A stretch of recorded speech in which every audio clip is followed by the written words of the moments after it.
Break के बाद स्वागत है आपका। बात मिशन आजादी की। जी हां, अपने इस अभियान के जरिए हमने अतिक्रमण और कब्जे से जकड़े राजधानी रायपुर के एक स्कूल की कहानी आपको दिखाई थी। आज हम फिर एक ऐसे स्कूल को लेकर चौंकाने वाला खुलासा करने वाले हैं जो शुरू तो 150 साल पहले हुआ था, लेकिन आज उसकी हालत किराए के कमरे से भी बदतर हो चुकी है। यहां कक्षाओं की जगह क्यों सब्जी मंडी लग रही है? किसने स्कूल को इस हालत में पहुंचाया है और आखिर कौन है इसका जिम्मेदार? परत दर परत IBC 24 पर होगा बड़ा खुलासा आज दिन भर। उससे पहले ये रिपोर्ट देखिए।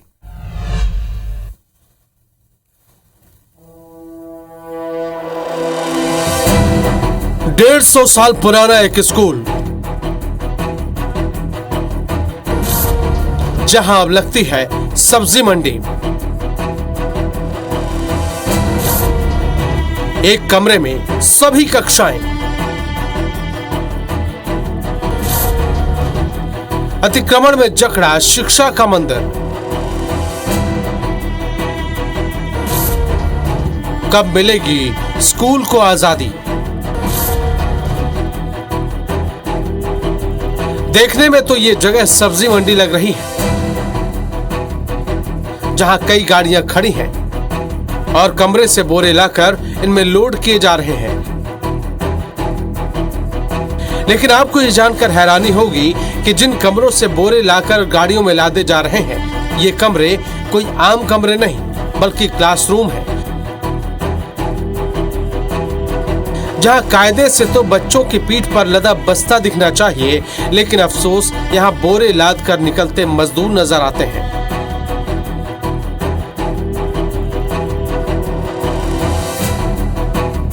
घनी आबादी के बीचों बीच बना यह स्कूल 1871 में शुरू हुआ था।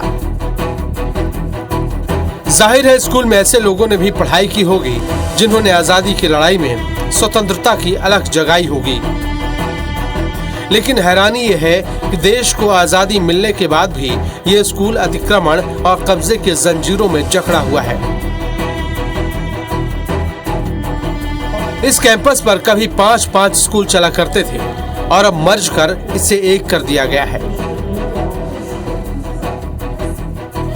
कहने को तो स्कूल में 5 कमरे हैं, लेकिन महज एक ही कमरे में सारी कक्षाएं संचालित हो रही हैं।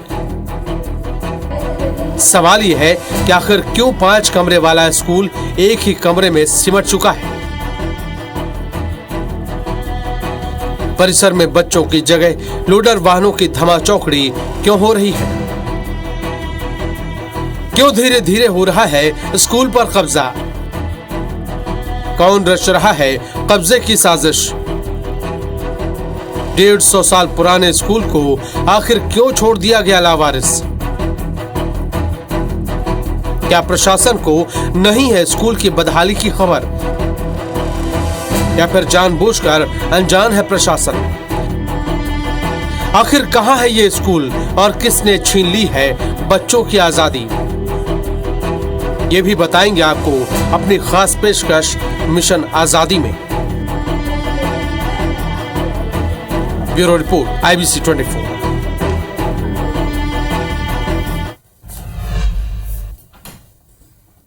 दरअसल स्कूल की यह हालत एक समझौते के चलते हुई है। रायपुर के लाखे नगर हिंद खेल मैदान के बदले इस स्कूल मैदान को बैजनाथ पारा जामा मस्जिद कमेटी को सौंपा गया था।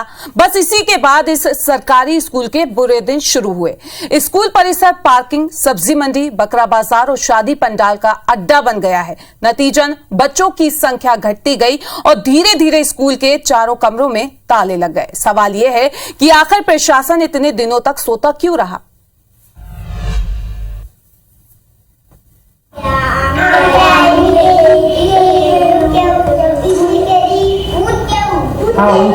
डेढ़ 150 साल पुराने स्कूल में सिर्फ 3 बच्चे, हैरानी लाजमी है, लेकिन इसका जिम्मेदार कौन है?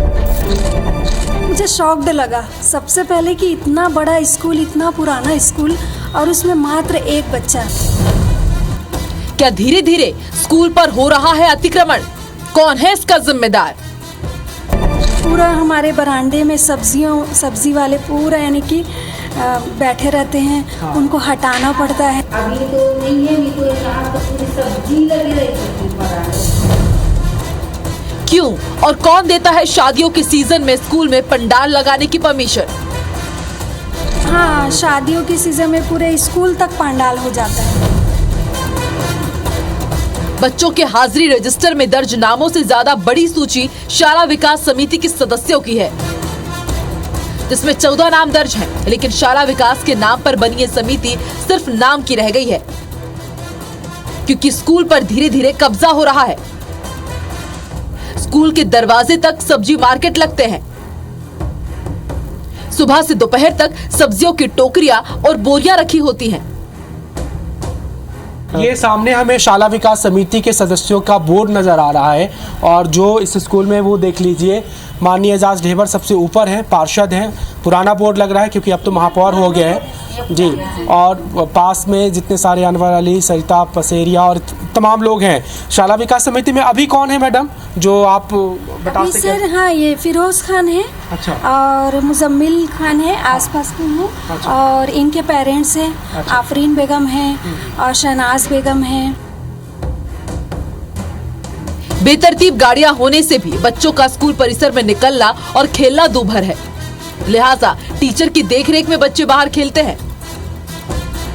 अपने ही सामने खिला लेते, क्योंकि गाड़ियां लगातार आती जाती हैं। अच्छा। कुछ भी दुर्घटना होने का अंदेशा रहता है, तो हम अपने सामने उनको खिलाते हैं और अपने ही सामने क्लास में अंदर कर लेते हैं जी। अपनी देखरेख में उनको अकेला नहीं छोड़ते। स्कूल में कहने को तो 5 कमरे हैं, लेकिन 4 पर अमूमन ताले लटके होते हैं। इतना ही नहीं, कुछ लोगों के यहाँ रहने की बात भी सामने आ रही है, और तो और यहाँ शराब की बोतलें और कचरे का अंबार भी लगा रहता है। इस स्कूल में 5 कमरे ज़रूर हैं, लेकिन अधिकांश बंद ही रहते हैं। गेट पे ताला लगा हुआ है, पुराने सामान है। ये देखिए, जो दूसरे कमरे हैं उसमें फर्नीचर वगैरह पुराने हैं, रख करके उसको बंद कर दिया गया है, और अभी गेट लगा रहता है। ज़्यादातर कमरों पे वही स्थिति है। और जो बिल्डिंग है पूरा उस बिल्डिंग पे भी दूसरे लोग आकर के रहते हैं। हालांकि ये जो कमरा है वो भी स्कूल का ही है, लेकिन इसी कमरे से सटा हुआ जो आप देखेंगे, यहाँ पे पुराने सामान रखे गए हैं और यहाँ पे कोई सब्जी वगैरह बेचते हैं। करीब 10 साल पहले स्कूल की हालत कुछ और थी।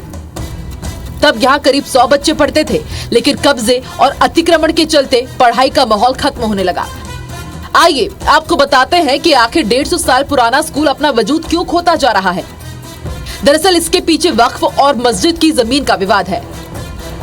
बताया जा रहा है कि लाखेनगर हिंद खेल मैदान के बदले इस स्कूल मैदान को बैजनाथ पारा जामा मस्जिद कमेटी के हवाले किया गया। इसके बाद से ही स्कूल मैदान पर पार्किंग शुरू हुई। यहाँ ठेला, रिक्शा से लेकर वैन, बस और ट्रक तक पार्किंग की सुविधा है। इतना ही नहीं, मस्जिद कमेटी मैदान को शादियों के लिए किराए पर भी देती है। हालांकि जानकारी मिलने के बाद प्रशासन अब जांच और कार्रवाई की बात जरूर कर रहा है। उनके कुछ डिस्प्यूट के कारण उस क्षेत्र का कुछ एरिया सीरत कमेटी को दे दिया गया था। तो अभी स्कूल के आसपास का जो क्षेत्र है वहाँ पर सीरत मैदान वालों का कब्जा है, और चूंकि अब हमारे बच्चे वगैरह आते नहीं हैं और बाजार से लगा हुआ वो क्षेत्र है, इसलिए वहाँ पर ऐसा लगता है कि कुछ लोगों का कब्जा वगैरह है। इसका जांच किया जाएगा और शिक्षा विभाग से भी इसके बारे में जानकारी ली जाएगी। अगर वहाँ पर अनधिकृत रूप से किसी प्रकार का कब्जा होगा तो उस पर जो है नियम अनुसार कार्रवाई की जाएगी। ऐसे में सवाल ये है कि 1871 में बने स्कूल के लिए सुरक्षित और साफ सुथरा माहौल क्यों नहीं है? जिस स्कूल में कचरे का अंबार हो, गाड़ियों की कतार लगी हो, वहाँ आखिर कौन अपने बच्चों को पढ़ने भेजेगा? स्कूल मैदान मस्जिद कमेटी को दिया गया तो स्कूल के लिए अलग से मैदान का विकल्प क्यों नहीं दिया गया? शाला विकास समिति में एक नाम मेयर एजाज ढेबर का भी है। ऐसे में सवाल ये है कि उन्होंने कोई पहल क्यों नहीं की? स्कूल शिक्षा विभाग इतने सालों तक क्यों सोता रहा? क्या अब स्कूल को आजादी मिलेगी? राजेश राज के साथ ब्यूरो रिपोर्ट, IBC 24 रायपुर। और ज्यादा जानकारी के लिए हमारे संवाददाता राजेश हमारे साथ जुड़ गए। राजेश, सवाल सबसे पहले यही उठता है कि इतना पुराना स्कूल आजादी के वक्त का और खत्म होने की कगार पे पहुंच गया है।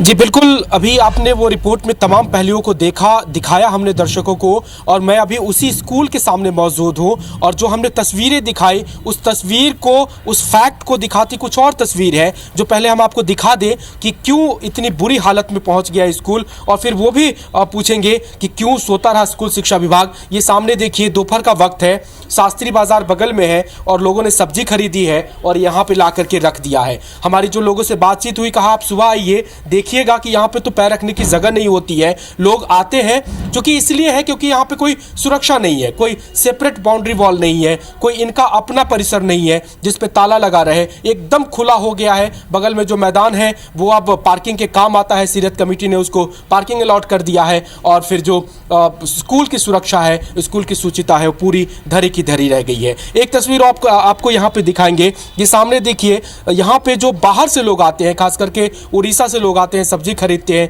यहीं पे खाना बनाते हैं, और यहीं पे खाना जो बचा रहता है वो छोड़ करके चले जाते हैं। इतनी साफ सफाई की जाती है, उसके बाद भी आपको जो बचे हुए खाने यहाँ पे सड़ रहे हैं, वो आपको ठीक स्कूल के बरामदे के नीचे की ये तस्वीर है। आप जो सामने वहाँ देखेंगे 3 जोड़ी 4 जोड़ी चप्पलें हैं, वो क्लासरूम चल रही है अभी, और उसके महज 3 से 4 फीट के आगे आप ये देख रहे हैं कि खानों का जो कचरा है वो पड़ा हुआ है। और उसी स्कूल के बरामदे पे आप ये देखिए, यहाँ पे लोगों के टी शर्ट और जीन्स जो कपड़े हैं वो सूख रहे हैं, क्योंकि यहाँ के बगल में कुछ लोग रहते हैं और यहीं पे रहते हैं, यहीं पे खाते हैं, यहीं पे सोते हैं। वो तस्वीर भी आपको दिखाएंगे। ये हम इसी स्कूल के बरामदे पे ही हैं, और ये सामने देखिए पुराना सोफ़ा है, कुछ लोग रहते हैं। बातचीत करने की कोशिश करेंगे। भैया, कब से हैं आप लोग और क्या काम करते हैं आप लोग?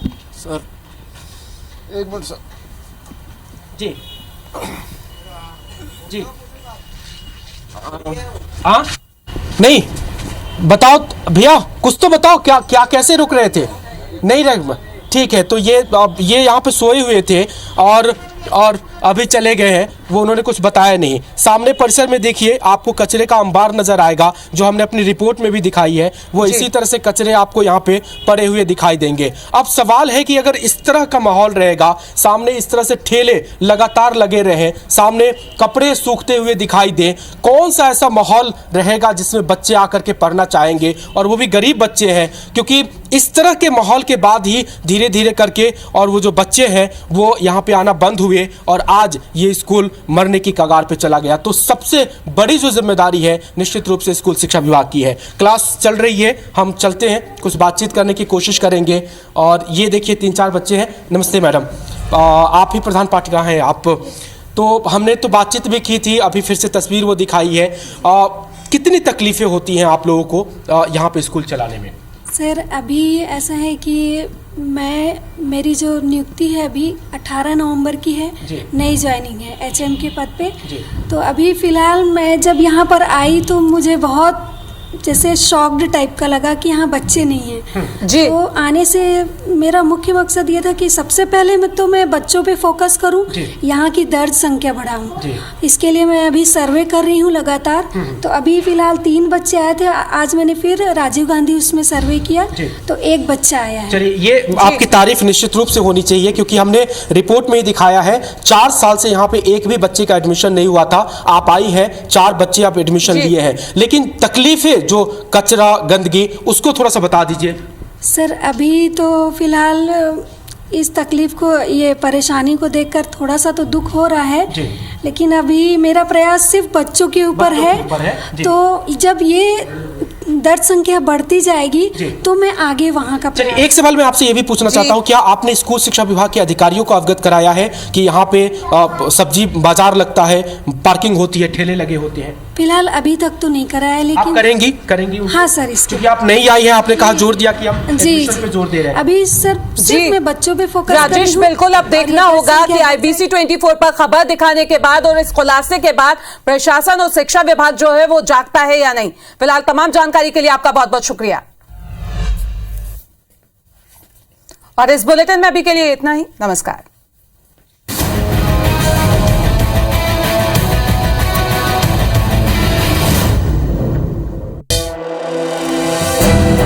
डेढ़ 150 साल पुराना एक स्कूल, जहां अब लगती है सब्जी मंडी। एक कमरे में सभी कक्षाएं, अतिक्रमण में जकड़ा शिक्षा का मंदिर। कब मिलेगी स्कूल को आजादी? देखने में तो ये जगह सब्जी मंडी लग रही है, जहां कई गाड़ियां खड़ी हैं और कमरे से बोरे लाकर इनमें लोड किए जा रहे हैं। लेकिन आपको ये जानकर हैरानी होगी कि जिन कमरों से बोरे लाकर गाड़ियों में लादे जा रहे हैं, ये कमरे कोई आम कमरे नहीं बल्कि क्लासरूम है, जहां कायदे से तो बच्चों की पीठ पर लदा बस्ता दिखना चाहिए, लेकिन अफसोस यहां बोरे लाद कर निकलते मजदूर नजर आते हैं।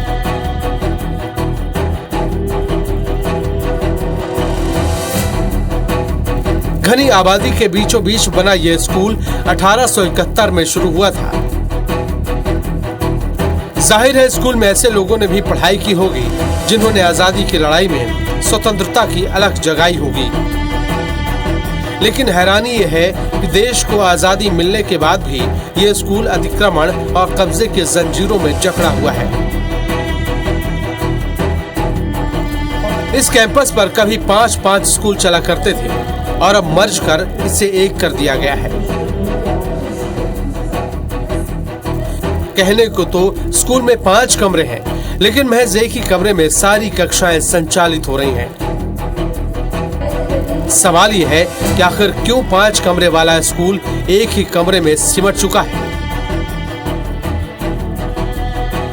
परिसर में बच्चों की जगह लोडर वाहनों की धमाचौकड़ी क्यों हो रही है? क्यों धीरे धीरे हो रहा है स्कूल पर कब्जा?